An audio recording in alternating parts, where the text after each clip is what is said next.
Day Valley, managing up in Everett. Short season team for the Mariners. Throwing a lot of BP, a lot of bike and ice for Val last season.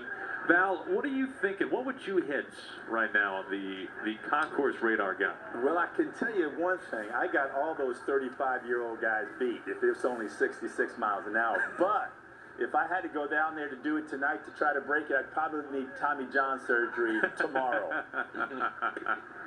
Well, we would not want that. We would not want that at all. You need a few more pitches to kind of get warmed up. So, you know what I mean? Blow, I totally understand. Can you imagine just going down there and try to let one loose? Well, you give them your buck, and they give you 3 baseballs, Val, and I would hand 2 of them right back to him because I'd let him know once I throw this one, I won't be able to throw the other one. So I'm not going to waste your time. Oh, what it'd be like to be 12 years old again, right? Oh, throw it all night long. Had my nephews down there, and they turned 13 when they were down here, and they were on that thing every day. Really? Oh yeah. But like Val said, youth, you can do that. Sure. Go down there, eat some ice cream, and then air it out. Yeah, that's my daily routine, Mike. Yeah. You're speaking my language. This is Grady Wood, by the way, up on the mound for the Mariners. 24 years old, out of Portland, Oregon. Making his 4th appearance in the Cactus League. Finished last season with High Desert. And he gets him looking.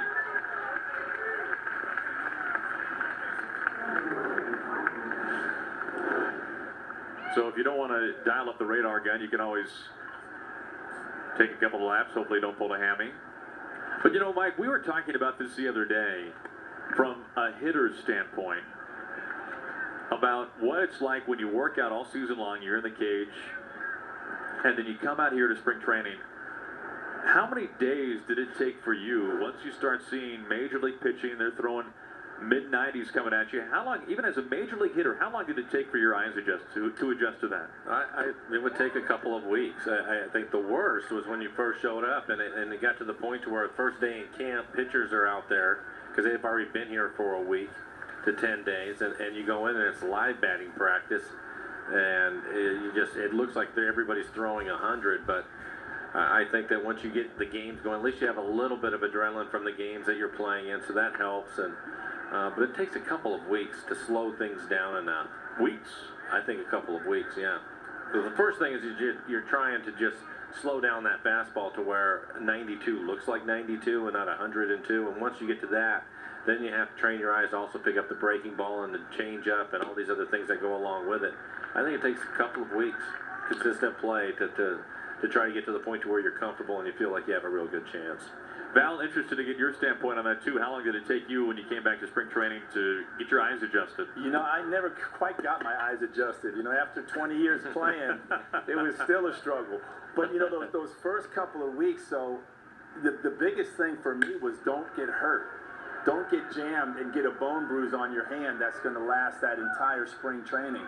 So you would be very selective with pitches out over the plate, so you're not going to swing at a pitch that's in off the plate.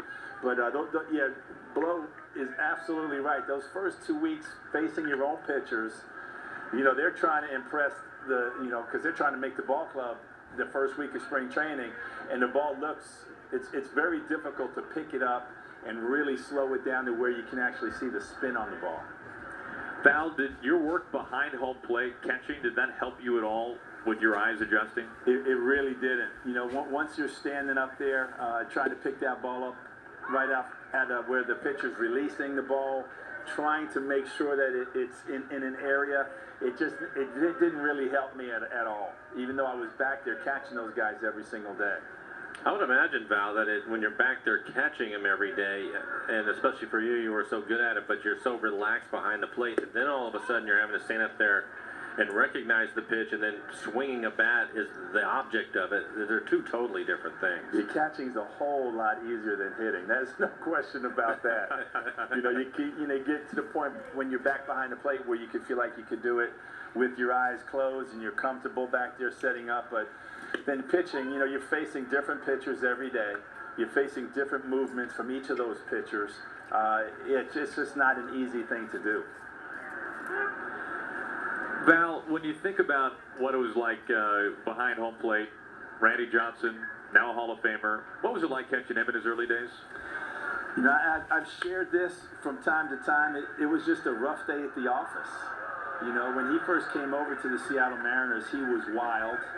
He was throwing about 102 miles an hour, and you just never really knew where it was going. And sometimes he'd hold on to it a little bit too long. And going back to my comment about wearing as much protective gear as possible, Randy used to throw a slider about 94 miles an hour that would bounce, and I wore wristbands, like 2 wristbands on each arm, not to look cool, but because they were padding.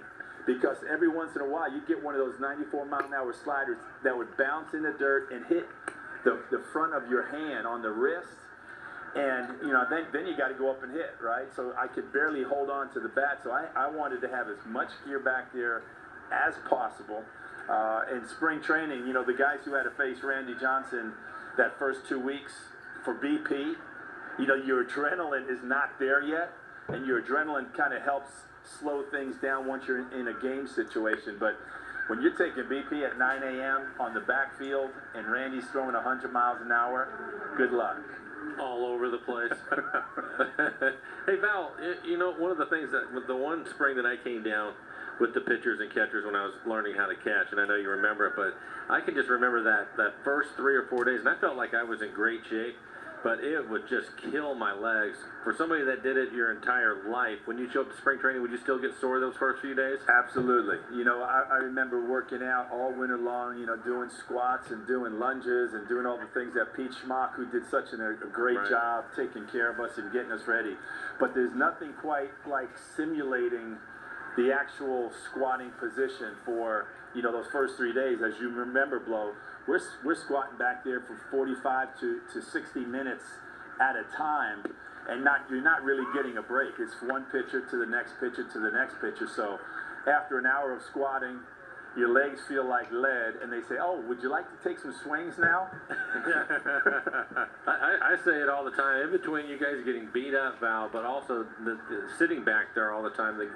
The catchers that could go out there and do a good job catching, but also hit, those guys have a lot of respect for them. Absolutely. You know, you think of guys like Mike Piazza. You know, we're watching Mike Zunino have a great spring, and I'm anticipating him having a good. Cheer him on. Doors open at 10:40. The ceremony starting at 12:30. And Aaron, make sure you wear your waterproof mascara. I do. Always do. I get it from Mike. Always has a good source for it as we go to the 8th inning here. 5-3 Mariners. Mike talking about old ballparks, playing the Rockies. You can't help but think a little bit about the 2-year stint that Colorado had at Mile High Stadium, and I know that's a place that you actually played a little bit at. I did. I was playing in AAA in Indianapolis, and we went and played the Denver Zephyrs there. What was that like? It was really strange. For a number of reasons, I'd have to think. Well, just the ballpark itself, and I can't remember. I think it was maybe right field was like ridiculously short, and left field was forever. But then to go in there the first time and see the ball carry the way that it does was a lot of fun. But it was strange. It was strange playing in the middle of a football field. Andy Van Slyke of the Mariners, outfield coach and assistant hitting coach. Van Slyke was with the Pirates when the Rockies were playing at Mile High. He was telling a story earlier in spring training about an at-bat that he had at Mile High Stadium where he caught it off the very tip of the bat. He broke his bat, and it one-hopped off the wall for a double. And he stands up at second base, and he's looking out to the outfield, and he's saying to himself, there is no way that just happened. I broke my bat, and it one-hopped off the wall. And he said his second thought was, man, would I love to hit here for a full season. Well, yeah, exactly. And before the humidor, when I was with the Dodgers and I went in to play the Rockies, I saw Raul Mondesi do the same thing, hit a ball off the end of the bat, break his bat, home run. Home run. Home run. The other thing that Van Slyke was talking about during those 93, 94 seasons when they were playing at Mile High, the crowds that the Rockies drew in those games were second to none. In the 2-year span, they averaged over 57,000 a game. They had over 50 times when they drew more than 60,000 fans at the Rockies at Mile High. And they had just over 20 games when they drew over 70,000. Wow. 21 times they drew over 70,000. He said, as a visiting player, it was a complete thrill to come in there and see that many people. 2 outs and a smash to the gap at left center. Stays in the ballpark. 2-out double. On the other side of that, Aaron, I also played in the old ballpark in Cleveland, and it held, I don't know how many thousands, same thing, 70,000. Right. Except for they would usually have about 2,000 in there, and that was the strangest thing. The whole place just looked completely empty all the time. Just echoes. Tumbleweeds would come by and get you. It was unreal.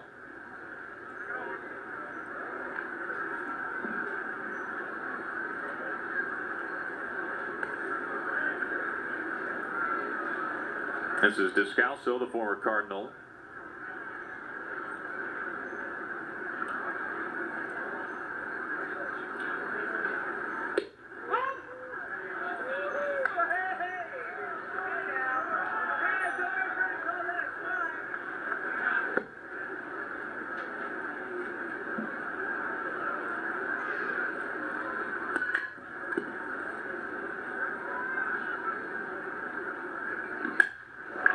Hard hit through the right side.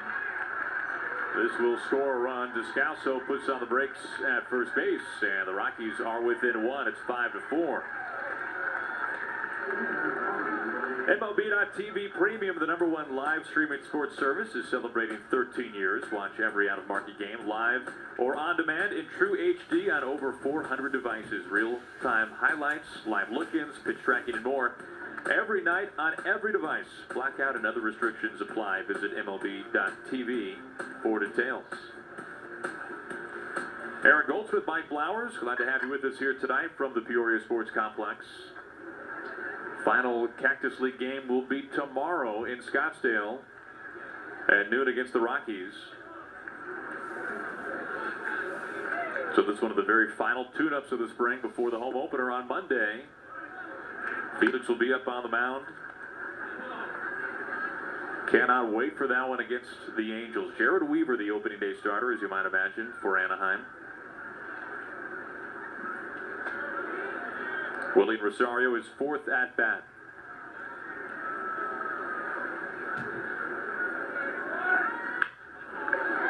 Break, but to third. Lara stays with it. In time to get Rosario at first base. A run in, a man left for the Rockies.